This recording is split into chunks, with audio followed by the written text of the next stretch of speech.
On prend en charge les patients qui sont en situation d'obésité. Le patient est généralement adressé par un médecin correspondant, qui peut être un médecin généraliste, comme les médecins orthopédiques, notamment les médecins du rachis.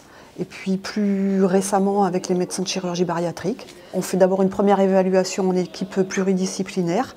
On les voit une première fois pour voir leur aptitude au changement en fait. Et ensuite on leur propose une prise en charge qui sera personnalisée mais au sein d'un programme d'éducation thérapeutique. Il a un programme d'activité qui se déroule sur 4 semaines, soit en hospitalisation complète, c'est-à-dire qu'il dorme ici, soit en hospitalisation de jour. Mais ça, il n'y a pas de meilleure méthode, c'est chacun qui définit quelle est la solution pour lui. S'il y a une charge mentale qui est trop importante à la maison, ça peut être bien de couper et de venir en hospitalisation complète. L'hospitalisation à 2 jours, elle peut être intéressante parce que le patient peut mettre en place dès le soir même ce qu'il a appris dans la journée, ce qu'il a pu comprendre dans la journée, et de voir la difficulté de remettre ça en place dans la vraie vie, parce que l'objectif c'est que tout puisse être remis en place dans la vraie vie à la maison après.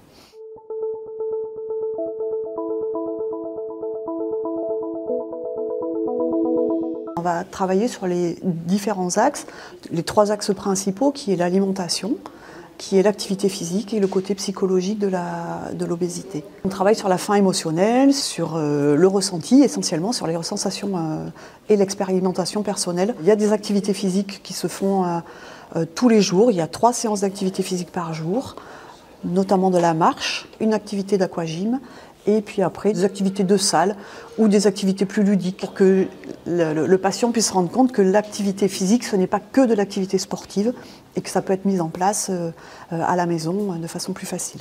La 4e semaine, en fait, elle est basée sur et après, que se passe-t-il? Comment je mets en place mon activité physique? Comment je mets en place une alimentation équilibrée? Et on prépare ce retour-là à la maison. Avec ensuite, au terme de ce séjour, des suivis tous les 3 mois, jusqu'à ce que le patient décide de lui-même qu'il n'a plus besoin de ce suivi.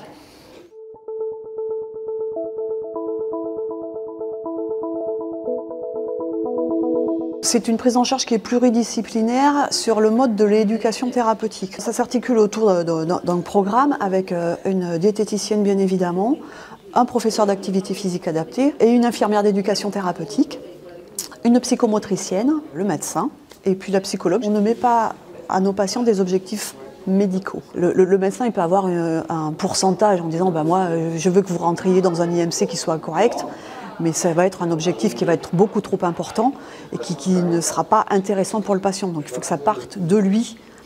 Quel est lui son objectif? Donc c'est vraiment le départ de l'objectif du patient pour voir nous comment on va les amener à ça.